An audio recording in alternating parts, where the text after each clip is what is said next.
Hello friends, super magic રસોઈમાં મિત્રો હું આપણું સ્વાગત કરું છું। આજે હું મરચાંની રેસીપી તમારી સાથે શેર કરું છું।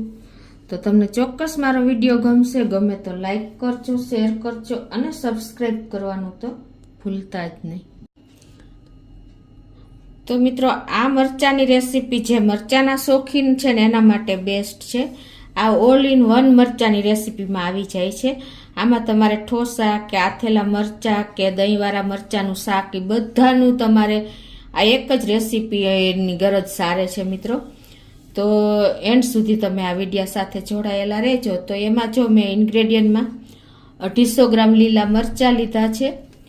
પછી સૂકા મસાલામાં આપણે વરિયાળી, ધાણા આખા, જીરું અને રાઈ અને સિંગ અમે ફોતરા ઉતારેલી લીધી છે, દહીં છે, ખાંડ છે અને ટમેટું, કાંદા, આદુ, લસણ અને ધાણા ભાજી, તેલ, પાણી અને મીઠું, આટલા ઇન્ગ્રેડિયન્ટ આપણે લેશું। તો બનાવવાનું ચાલુ કરીએ।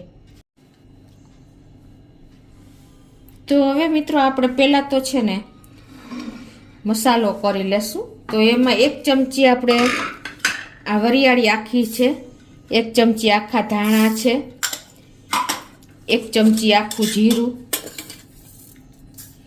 અને 1 ચમચી રાઈ।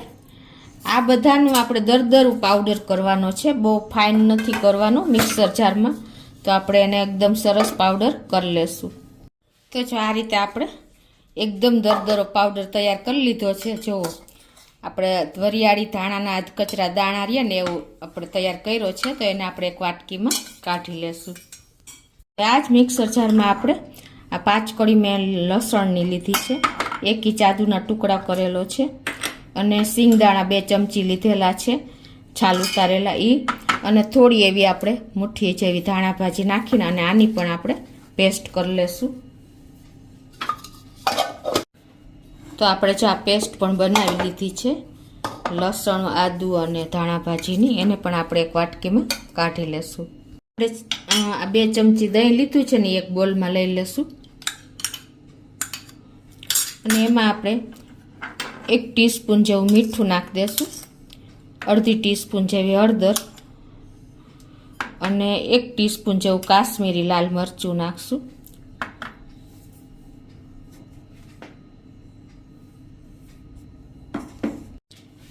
અને હવે આપણે જે આ પેસ્ટ બનાવી છે ને લસણ, આદુ અને ધાણા ભાજીની, એ પણ આપણે દહીંમાં જ નાખી દેશું અને એને આપણે સરસ મિક્સ કરી લેશું। આ રીતે મસાલા અને લીલી પેસ્ટ એ બધું આપણે દહીં સાથે જ મિક્સ કરી લેશું। અને આપણે જે આ મિક્સર જારમાં ચટણી બનાવી હતી ને એનું આપણે 1 થી 2 ચમચી જેવું પાણી નાખી દેશું। તમારે જે ગ્રેવી કરવી હોય ને એ પ્રમાણે તમારે પાણી નાખવાનું છે। અને આ બધી પેસ્ટ આપણે દહીંની સરસ જો મસાલા સાથે એકદમ સરસ મિક્સ થઈ ગઈ છે। હવે આને આપણે સાઈડ ઉપર રાખી દેશું। હવે જે આપણે આ મોરા મરચાં 250 ગ્રામ લીધા છે ને એની આપણે ડંઠલ દૂર કરી દેવાની છે। આ રીતે હાથેથી જ આપણે કટિંગ નથી કરવાનું, નહીંતર અંદર આ રીતે ડંઠલ દૂર કર્યા પછી આપણે વચ્ચે આ રીતે સ્લીટ મૂકી દેવાની છે, એટલે કે ચેકો મૂકી દેવાનો છે। એટલે આપણા મરચાં એકદમ સરસ આપણે તેલમાં એને સાંતળવાના છે થોડા થોડા। હવે આપણા મરચાં તૈયાર છે। તો આ બાજુ આપણે ગેસ ઓન કરી અને એમાં આપણે 2 ટેબલ સ્પૂન જેવું તેલ મૂકી દેશું।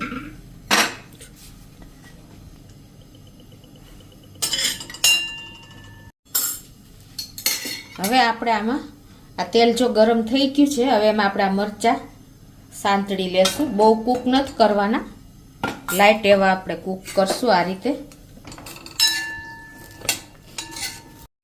રીતે જો આપણે ઉલટ પુલટ કરીને અને થોડા એવા સાંતળવાના છે, વધારે કૂક સોફ્ટ નથી કરવાના, મીડિયમ જ કરવાના છે।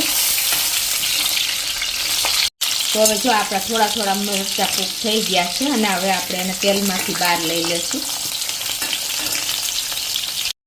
આ રીતે આપણે જો મરચાં એક ડીશમાં લઈ લીધા છે અને આ જ તેલમાં આપણે જે આ વરિયાળી અને ધાણાની પેસ્ટ કરી છે એ નાખી દેશું। ગેસની ફ્લેમ અત્યારે આપણે સ્લો ટુ મીડિયમ રાખી છે અને એને આપણે આ રીતે તેલમાં મિક્સ કરી દેશું અને 1 પિંચ જેટલી આપણે હિંગ આ સ્ટેજે નાખી દેશું અને એને પણ આપણે આ રીતે એકદમ સરસ મિક્સ કરશું. અત્યારે સરસ આ મસાલાની સ્મેલ કિચનમાં આવી રહી છે મિત્રો, સંતળાય છે એટલે. અને હવે આપણે જે આ કાંદા એક મીડિયમ સાઈઝનો મેં ઝીણો સમાર્યો છે એ પણ નાખી દેશું અને ગેસની ફ્લેમ અત્યારે મેં સ્લો કરી નાખી છે.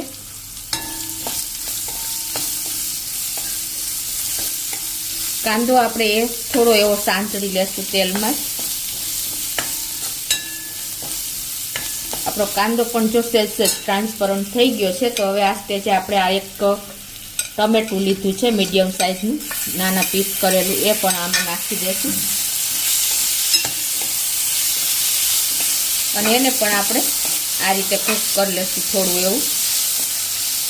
અને આ સ્ટેજે હવે આપણે થોડું એવું મીઠું નાખી દઈશું. આપણે દહીંમાં મીઠું નાખ્યું છે એટલે કેર કરીને નાખવાનું છે, એટલે આપણા કાંદો અને ટમેટા જલ્દી કૂક થઈ જાય. આ રીતે આપણે 2 થી 3 મિનિટ ખાવા દેશું ઢાંકીને. હવે જો 1 થી 2 મિનિટ થઈ છે અને જો આપણા ટમેટા પણ સરસ કૂક થઈ ગયા છે અને આટલા થોડાક દેખાય એવા રાખવાના છે, એટલે લુક પણ સરસ આવશે અને મોઢામાં બાઇટ્સ પણ તમારે સરસ આવશે. તો હવે આ સ્ટેજે આપણે જે આ દહીંમાં મિક્સ કર્યો છે ને મસાલો એ નાખી દેશું અને એને પણ આપણે આ રીતે સરસ સ્લો ફ્લેમ ઉપર જ આ રીતે આપણે કૂક કરશું. 1 થી 2 મિનિટ મિક્સ કરી લેશું.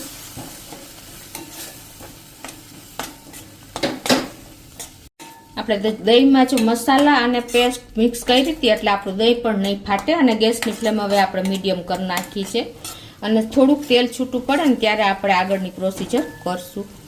આપણું થોડું તેલ પણ છૂટું પડ્યું છે. તો હવે આપણે આમાં અડધો કપ જેવું પાણી નાખી દેશું, જે આપણે દહીં નાખ્યું હતું ને એ જ વાસણમાં નાખીને. તમારે જેવી ગ્રેવી કરવી હોય એ પ્રમાણે તમે પાણી મિક્સ કરી શકો છો. તો આ રીતે આપણે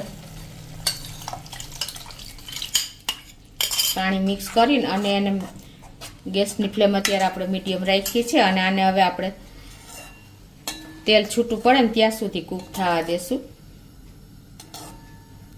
હવે આ સ્ટેજે આપણે જો દહીં નાખ્યું છે અને ટમેટા છે તો બેલેન્સ કરવા માટે આપણે 2 ચપટી જેવી ખાંડ નાખી દેશું અને હવે આને આપણે ઢાંકીને તેલ છૂટું પડે ત્યાં સુધી થવા દેશું. તો આપણી ગ્રેવી કૂક થાય છે ને ત્યાં આપણે જો આ મરચાંના 2 પીસ કરી લઈએ, કેમ કે આપણા મરચાં થોડાક મોટા છે. તમારે નાની સાઈઝના હોય તો તમે આખા પણ રાખી શકો છો.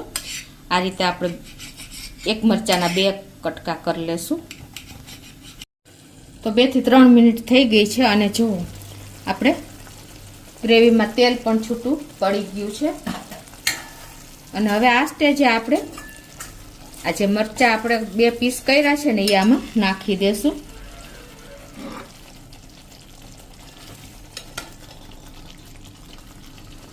અને હવે એને આપણે આ રીતે મિક્સ કરી લેશું. આને આપણે બહુ હવે ગેસ ચાલુ નથી રાખવાનો. હવે આપણે ગેસ બંધ કરી દેશું. તમે જોઈ શકો છો એનું લુક જુઓ, એકદમ સરસ આવી રહ્યું છે અત્યારે. આ રીતે આપણે મિક્સ કરીને અને ઢાંકીને 2 મિનિટ આ રીતે રહેવા દેશું. ગેસની ફ્લેમ બંધ જ છે. તો જો આપણે ઢાંક્યું એને 2 મિનિટ થઈ ગઈ છે અને જુઓ એકદમ આપણા સરસ મરચાંની રેસીપી તૈયાર થઈ ગઈ છે. તો હવે એને આપણે એક વાસણમાં સર્વ કરી લેશું. જોતાં જ મોઢામાં પાણી આવી જાય ને એવું આપણું આ મરચાંની રેસીપી બની છે. જે મરચાં ખાવાના શોખીન છે ને તો એના માટે તો આ બેસ્ટ રેસીપી છે. તમે ચોક્કસ એક વખત આ રીતે ટ્રાય કરજો. તો જુઓ મિત્રો, આપણે એકદમ સરસ મરચાંની રેસીપી તૈયાર થઈ ગઈ છે. તો તમને ચોક્કસ આ વિડીયો ઉપયોગી થશે મિત્રો. ગમે તો લાઈક કરજો, શેર કરજો અને સબસ્ક્રાઈબ કરવાનું તો ભૂલતા જ નહીં.